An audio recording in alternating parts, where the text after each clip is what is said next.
안녕하십니까. 암호화폐 정보를 전달해드리는 닥터 비트맨입니다. 네, 화요일에 아침이 시작이 되었습니다. 어제부터 기온이 영하로 급격하게 떨어졌는데 항상 몸 건강 유의하시길 바라면서 제가 준비한 소식으로 넘어가도록 하겠습니다. 네, 최근 들어 암호화폐 시장에 찬바람도 계속해서 불고 있는 가운데 거래량 또한 하락을 하고 있다고 합니다.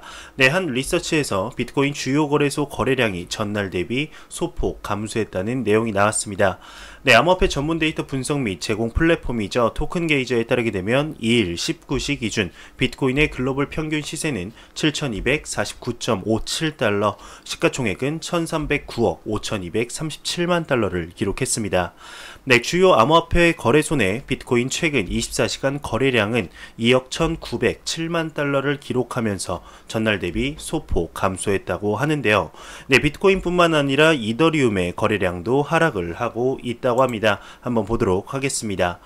네, 이더리움의 메이저 거래소 거래량 또한 위축이 되고 있다고 합니다. 5천만 달러대라고 하는데, 네, 똑같이 토큰 게이저에 따르게 되면 2일 14시 기준 이더리움의 글로벌 평균 시세는 150.12달러, 시가총액은 163억 2,474만 달러를 기록했다고 합니다. 네, 글로벌 메이저 거래소 내 이더리움의 최근 24시간 거래량은 5,253만 달러로 전날 대비 급감했다고 하는데, 이더리움과 비트코인 가격은 전날 대비 소폭 하락을 했죠. 네, 비트코인과 이더리움의 거래량이 계속해서 하락을 하고 있다는 소식이었습니다. 참 안타까움만 자아내고 있는 상황인데요.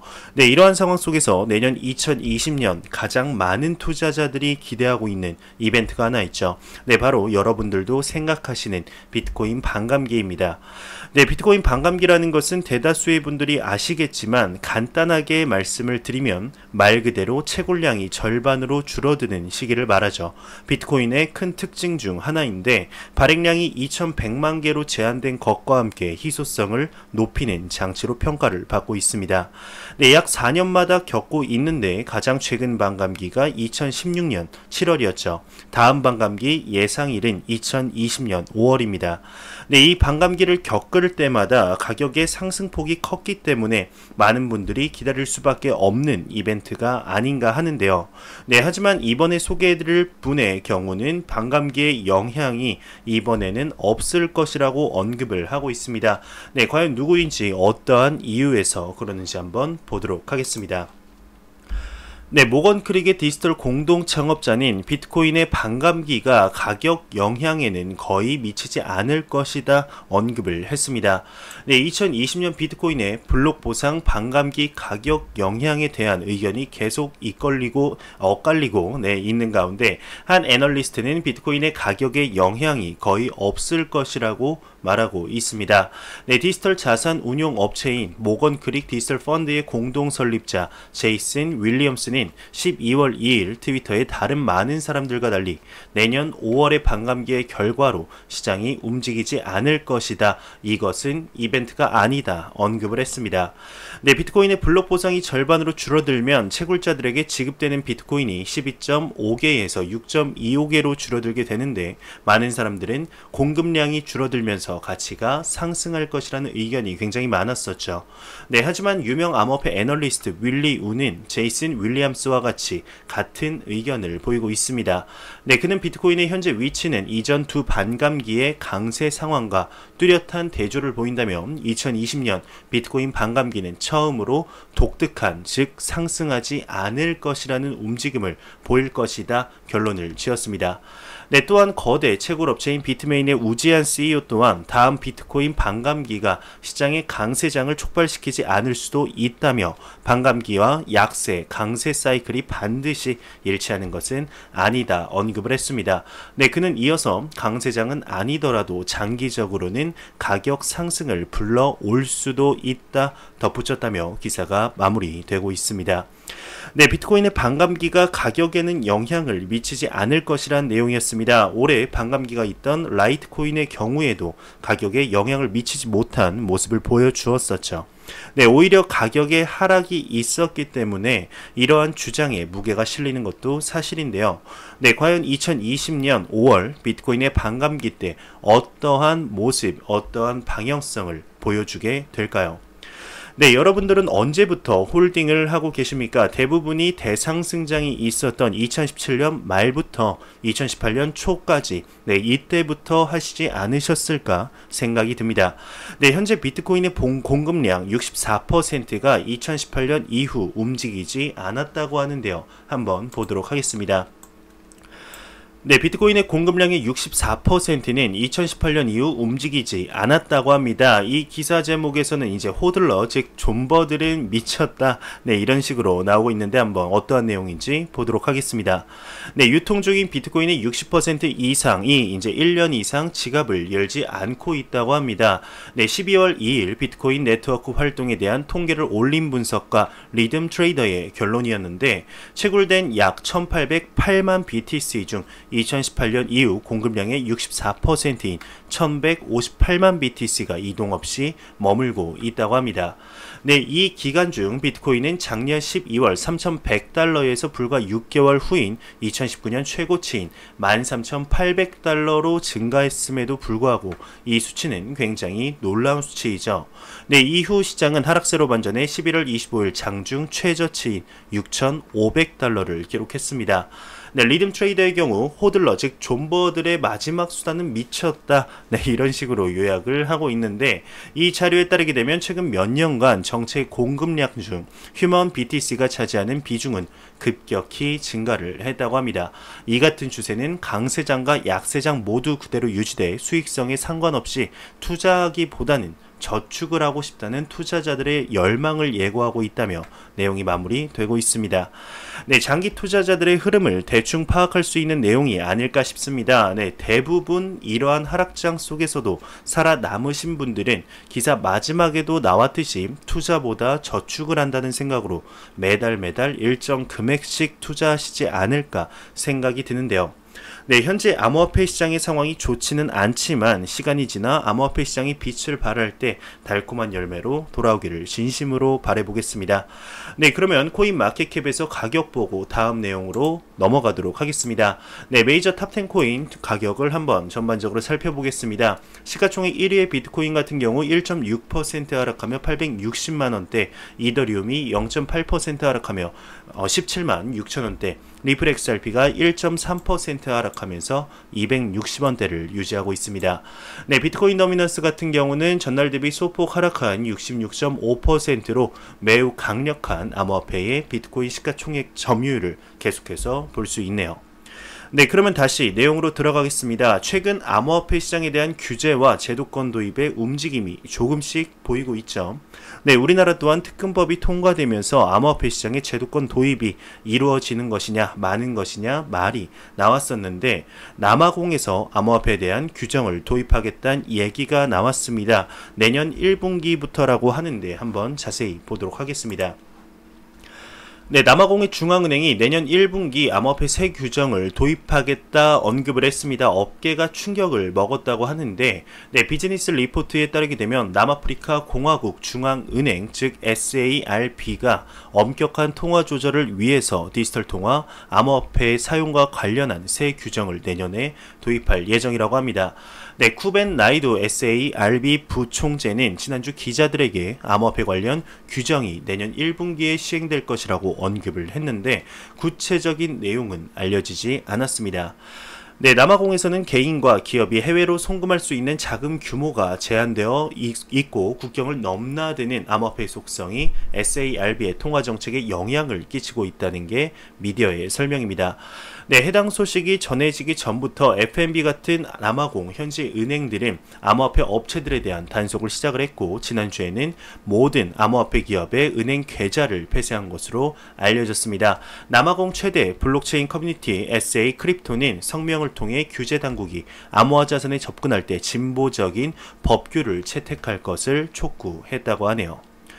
네, 우리나라와는 다르게 그리 좋지 못한 소식이죠. 남아공은 아프리카 중에서도 암호화폐 사용률이 가장 높은 국가였습니다.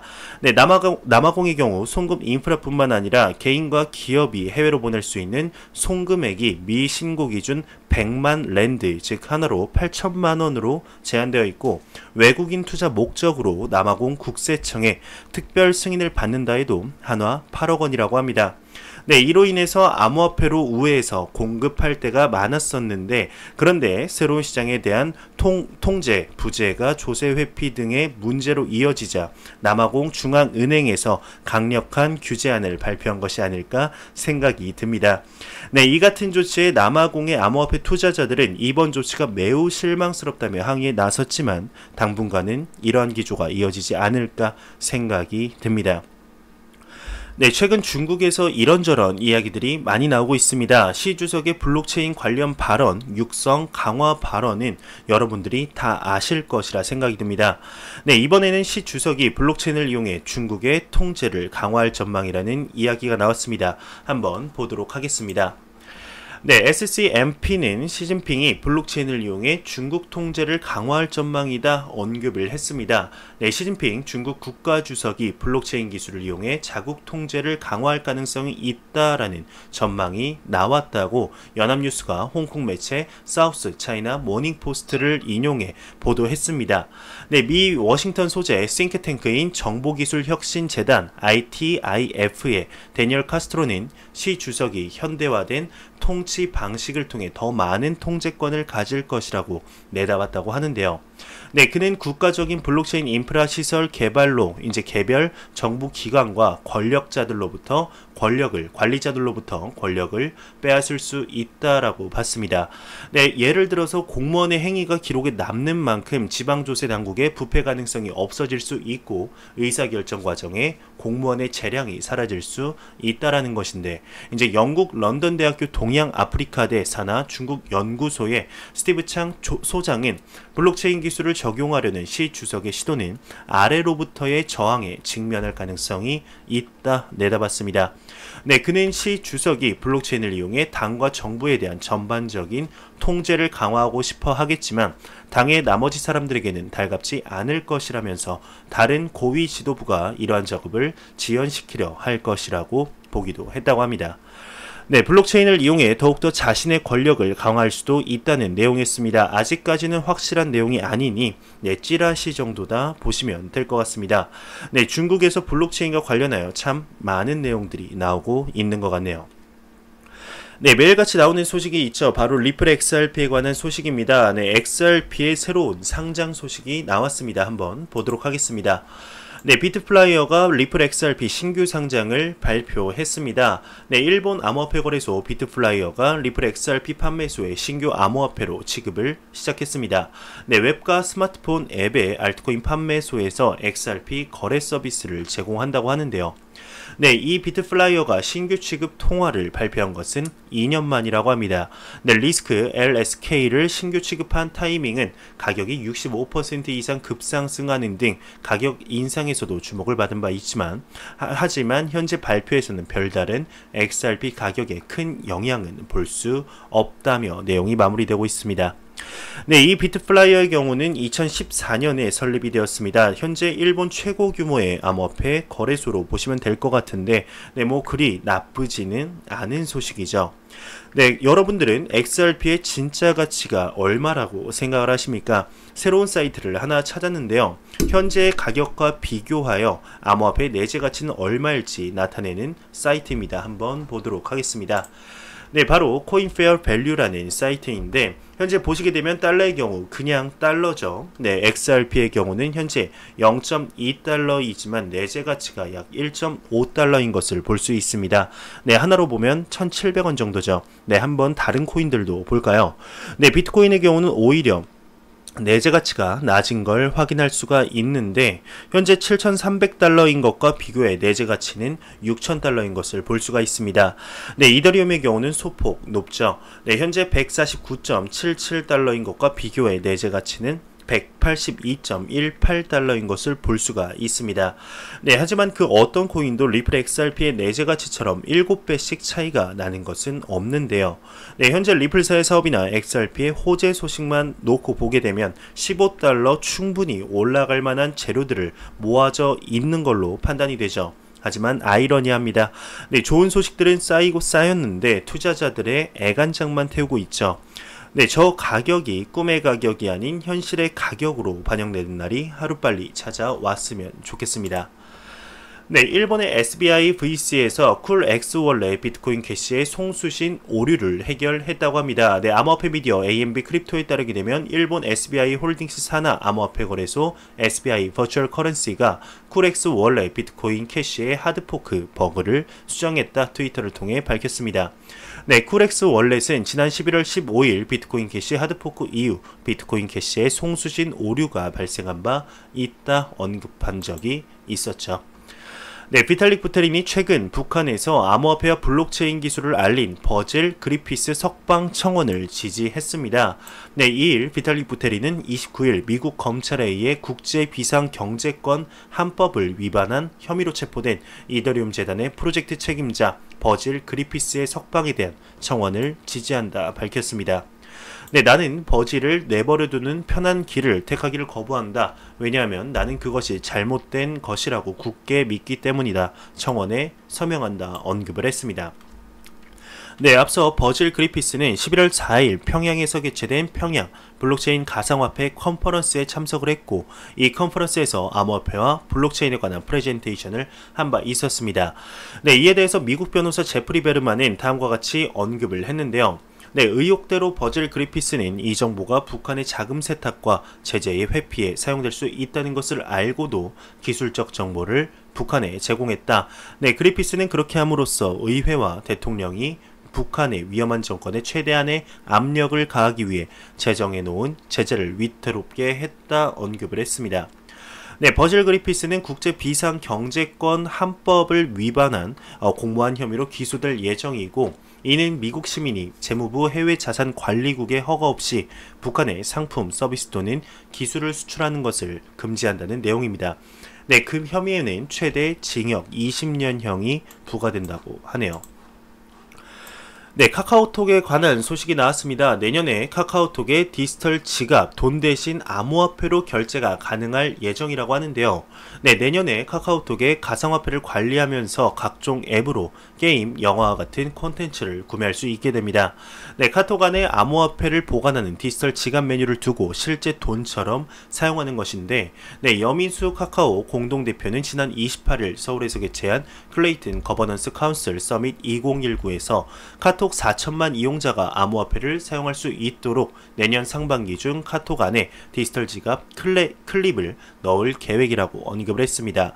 네, 블록체인과 가상화폐의 대중화를 이끄는 계기가 될 것이라고 언급을 했는데 네, 디지털 지갑 클립은 카톡 하단에 더보기 메뉴에 들어간다고 합니다. 아직까지 들어가지는 않았고 저도 확인을 해봤는데 네, 들어가지진 않았고 내년 중에 언젠진 모르겠지만 한 상반기쯤에 들어가지지 않을까 생각이 듭니다. 네, 업비트 유출 이더리움이 바이낸스로 일부 이동한 정황이 발견이 되었습니다. 네, 11월 27일 주요 암호화폐 거래소 업비트가 이더리움 대량 유출 사건을 겪었었죠. 네, 그 결과 약 580억 원 상당의 34만 2천 이더리움을 잃게 되었습니다. 네, 코인리스에 의한 최근 업데이트에 따르게 되면 해킹된 자금의 일부가 암호화폐 거래소로 바이낸스로 옮겨졌다고 전했습니다. 네, 11월 28일 도난당한 이더리움이 다른 주소로 옮겨지기 시작했는데 앞서 코인게이프가 보도한 바와 같이 범죄자들은 1,700만 달러, 약 201억 원 이상의 이더리움을 두 개의 주소로 전송했다고 합니다. 네, 최신 업데이트에 따르게 되면 도난당한 이더리움이 다시금 이렇게 움직이고 있다고 하는데 또한 범죄자들은 여전히 추가 이동을 위한 움직임을 보이고 있습니다. 네, 업비트의 자금 유출에 대한 소식이 발표된 후에 바이낸스 CEO CG는 트위터를 통해 업비트에 유출된 자금이 바이낸스로 흘러들어오면 바로 동결하겠다는 지원을 약속한 바 있는데요. 네, 이제 바이낸스가 해킹된 자금의 일부를 받은 만큼 자금 이동을 눈치채고 자금을 동결할지는 이제 미지수인 것으로 나오고 있습니다. 네, 암호화폐 미디어 비인 크립토가 비트 유니버스의 데이터를 인용해서 미국계 암호화폐 거래소 코인베이스가 콜드 월렛에 보관한 비트코인의 물량이 96만 6,230BTC에 달한다고 전했습니다. 네, 이는 약 71억 달러로 약 8.4조 원 규모인데요.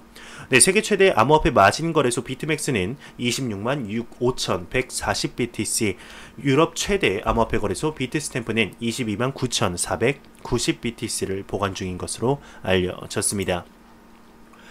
네, 암호피 미디어 비인 크립토에 따르게 되면 미국 최대 소셜 커뮤니티 레딧의 비트코인 포럼 구독자 수가 최근 120만 명을 돌파하면서 세계 최대 온라인 비트코인 커뮤니티로 자리 잡았습니다. 네, 비트코인 서브 레딧 게시판은 2012년 개설돼서 구독자가 꾸준히 증가해 왔는데 2018년 1월 이후 구독자가 2배 가까이 늘었고 올해 초에는 100만 명을 돌파했습니다. 네, 보도 시점에서 비트코인 서브 레딧은 전체 레딧 포럼 중 210위를 기록하고 있고 하루 평균 868개의 코멘트가 달리고 있다고 합니다. 네, 이더리움 클래식이 오늘 후오비 블록체인 커피하우스에서 미디어데이를 진행한다고 합니다. 해당 행사에서는 2019년에 이더리움 클래식의 활동, 개발 현황, 파트너십을 공유하고 2020년 마일스톤과 이더리움 클래식 랩스의 이제 국내 프로젝트 인큐베이팅 계획을 소개할 예정이라고 합니다. 네, 바이낸스에서 내부 이체 기능을 출시했습니다. 이체 수수료가 0원이라고 하는데 이용자가 출금할 때 출금 주소가 바이낸스 플랫폼의 입금 주소일 경우 해당 기능이 활성화돼 블록 승인을 받지 않고도 이체가 실행되며 출금 수수료는 0원이라고 합니다. 네, 찰리리 라이트코인 창업자가 최근 한 스트리밍에서 이런 새로운 기술이 6개월에서 1년 내로 라이트코인에 도입될 예정이라고 언급을 했습니다. 그는 이와 관련해 해당 기술들이 비트코인에 적용되기 전 라이트코인에서 먼저 실현되기 희망한다며 라이트코인의 새로운 업그레이드가 대거 이뤄질 것이다 설명을 했네요. 네, 안 보고 가면 섭섭하겠죠. 크립토 공포 탐욕 지수입니다. 네, 전날 대비 3포인트 오른 28을 기록했는데 투자자들의 투자 심리가 소폭 개선이 되었고 공포 단계로 전환이 됐습니다. 네, 이 지수는 0에 가까울수록 공포 100이면 낙관이다 보시면 될 것 같습니다. 네, 그러면 마지막으로 코인마켓캡에서 가격 보고 마무리하도록 하겠습니다. 네, 리플 XRP 기준 260.29원인데요. F5번 한번 눌러보도록 하겠습니다. 네, 과연 얼마일까요? 네, 1원 떨어진 259.34원입니다. 현재 암호화폐 시장에 계속되는 하락에 많은 투자자분들이 지쳐 있는 것으로 알고 있습니다. 네, 이 하락이 정말 큰 상승으로 가는 에너지 충전 구간이 되어서 많은 투자자분들에게 좋은 소식, 희망적인 소식 전달해 드릴 수 있으면 좋겠습니다. 네, 제가 준비해온 소식은 여기까지입니다. 영상이 도움이 되셨다면 구독과 좋아요 그리고 광고 한 편만 처음부터 끝까지 시청해 주시기 바랍니다. 이 채널은 오직 광고 수익으로 운영이 되게 됩니다. 항상 영상 시청해 주시는 시청자분들, 구독자분들 너무나 감사합니다. 저는 다음 영상으로 찾아뵙도록 하겠습니다. 지금까지 닥터 비트맨이었습니다. 감사합니다.